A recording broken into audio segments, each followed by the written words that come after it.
Okay, y'all. Today we're going to talk about some racial things, right? In particular, my experience as a biracial person. Biracial is just two races. It doesn't necessarily mean black and white. I think we are the original biracial, and I don't mean original like we started it, but what I mean by that is the terminology.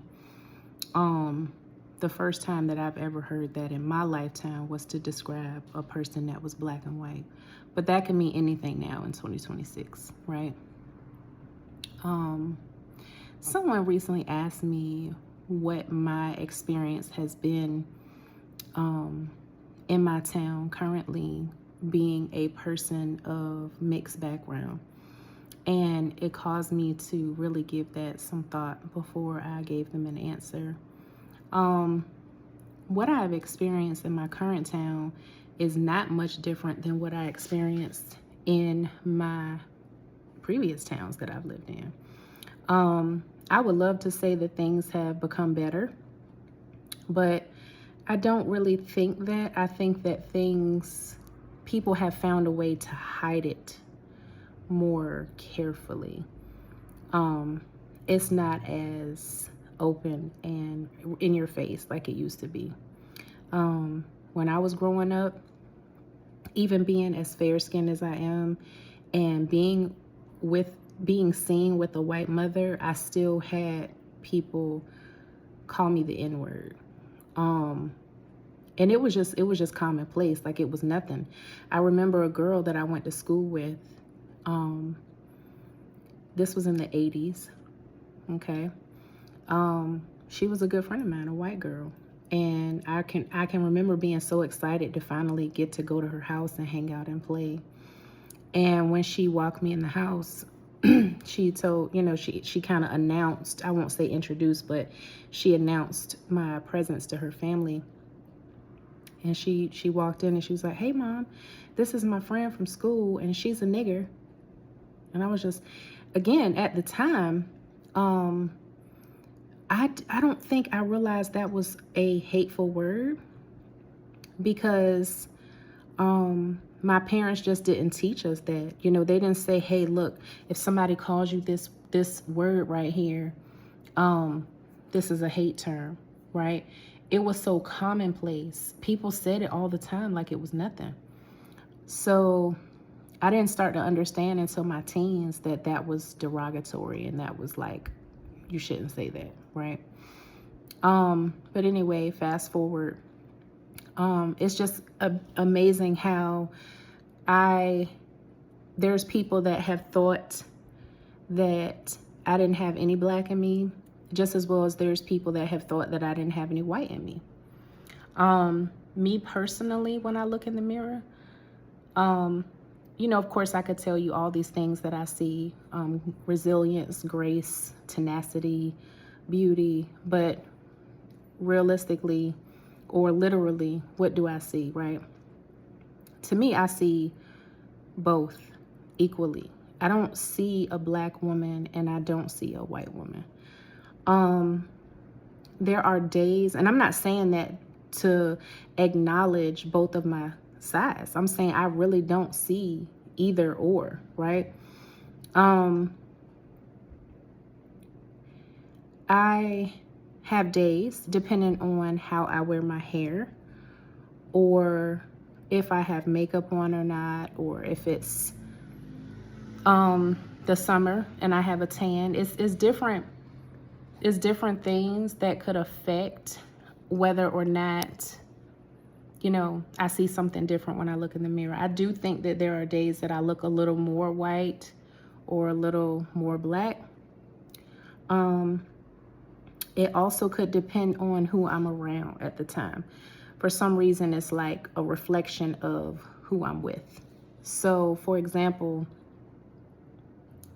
one time I went to look at this house that I wanted to purchase, and my white mother actually went with me to look at this house.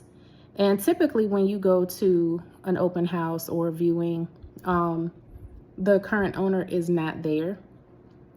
But in this particular situation, this current owner was there because he was disabled slash homebound.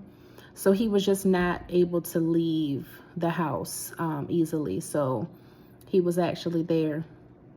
At the time, my mom was a smoker, and he was too. And so he was sitting on his porch, you know, smoking cigarettes in his wheelchair. This was a white man. And my mom was out there just smoking cigarettes with him, just talking or whatever. I was inside looking at the house. Anyways, I came outside and he started talking to me, and he was, you know, like, oh, okay, you know, I hope you like the house, you know, I hope the sale goes through. And I did like the house, and I wanted to buy the house. But I also was waiting for the inspector to tell me, you know, what he found. So I was kind of waiting in that regard as well. But I'm standing there waiting on my mom to finish her cigarette, and he says something to her, and they're exchanging words, you know, and pleasantries. And he said, yeah, you know, overall, this has been a pretty good neighborhood. You know, he said, I really haven't had a whole lot of issues, but I'm just starting to notice that, you know, it's a lot more Cocoa Puffs coming through here. So I'm kind of concerned about that. Like, it's all these Cocoa Puffs, and it's like, I had never heard that term. So when he said, it was just the way he said it. I mean, my brain obviously put two and two together, and I looked at him and I was like, what did you say? You know, the Cocoa Puffs, them blacks and all of this. And so it hit me in that moment that he didn't realize, you know, again, because I'm with my white mother, and maybe my hair was a little straighter that day. In the summer, it gets nearly blonde. So if I'm with my white mother in the summertime and my hair's nearly blonde, depending on what, you know, who we're around, people will think that I'm just white, or maybe just really tanned, you know. I don't know if I was more surprised that he said that out loud, or with the fact that my mother didn't say anything.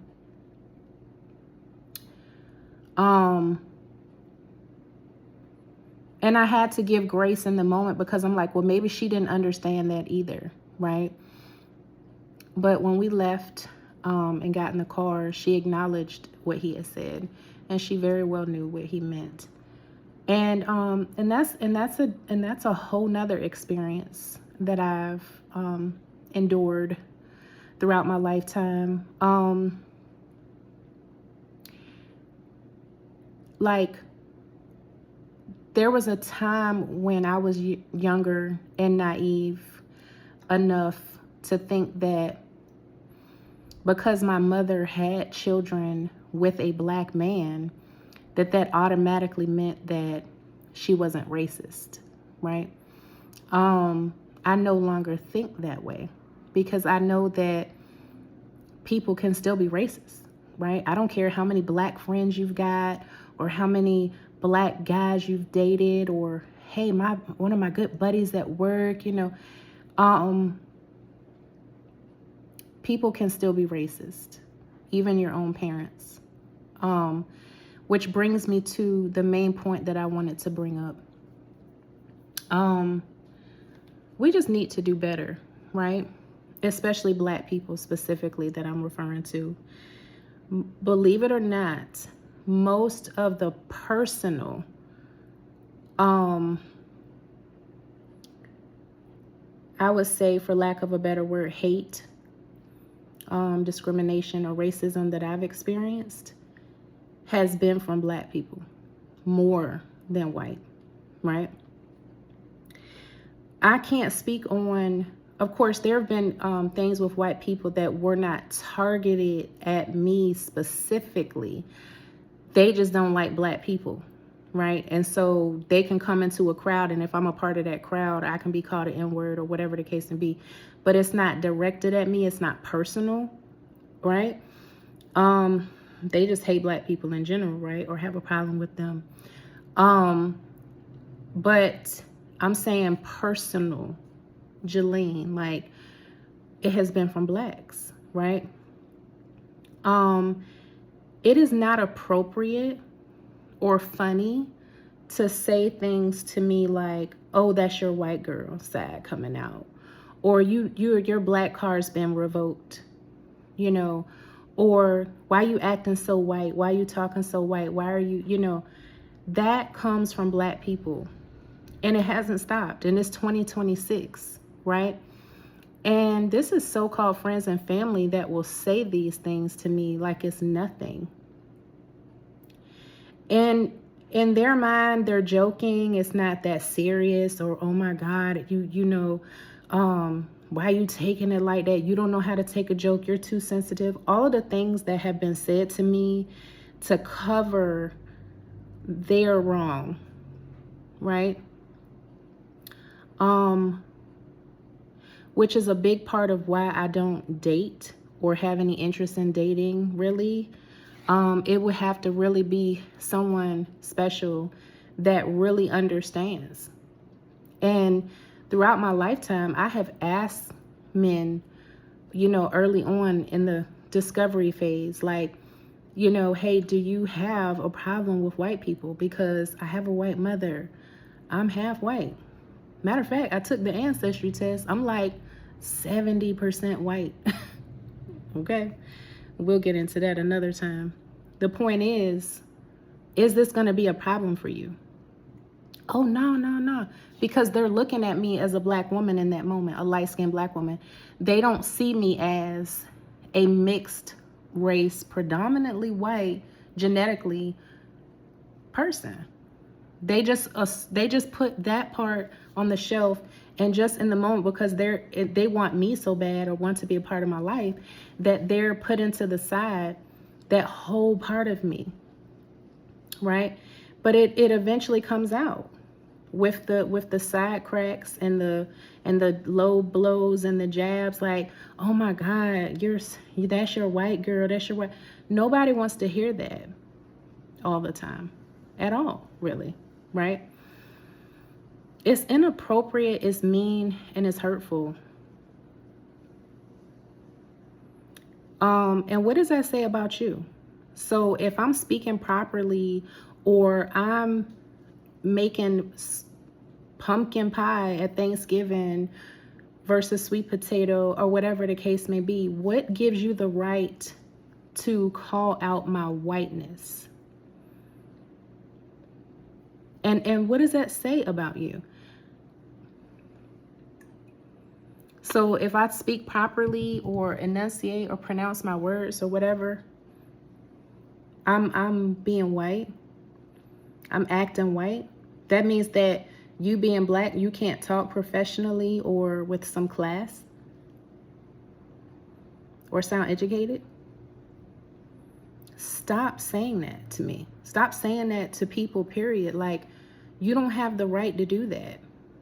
And it could be the slightest thing, especially now that it's gotten warm. You know, I'm bare feet, you know.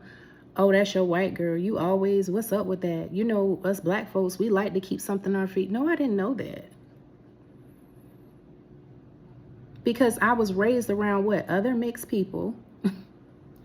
Yeah, a black parent, a white parent, but they didn't bring their racial tension into the home. We didn't grow up like that. Oh, this is black, this is white, this is how you do, this is for black. My parents didn't act like that. My dad went in the kitchen and cooked a sweet potato pie. My mom went in the kitchen and made a pumpkin pie. I never put two and two together that they were making different pies because of their race. They just cooked differently. But eventually, their cooking style started to mesh, and all I know, really, honestly, is how to be mixed, because I'm both. I like sweet potato pie, but I prefer pumpkin pie. That's not because I'm white or because my white side is coming out. We got to do better, y'all. That's it. Stop hating on, judging, poking fun at, bullying, all of the above people for things that they can't change. If you feel the need to joke on somebody, look at these dumbass eyelashes that these people are wearing. They went and put that on their eyes and it looks absolutely ridiculous. I'm not going to tell anyone that, but I'm saying if you want to joke on something that somebody intentionally went out here and did that looks ridiculous, or even the eyelashes on their car, on the headlights. But for the way someone was born, something they can't change, something they can't help, just stop. That's it.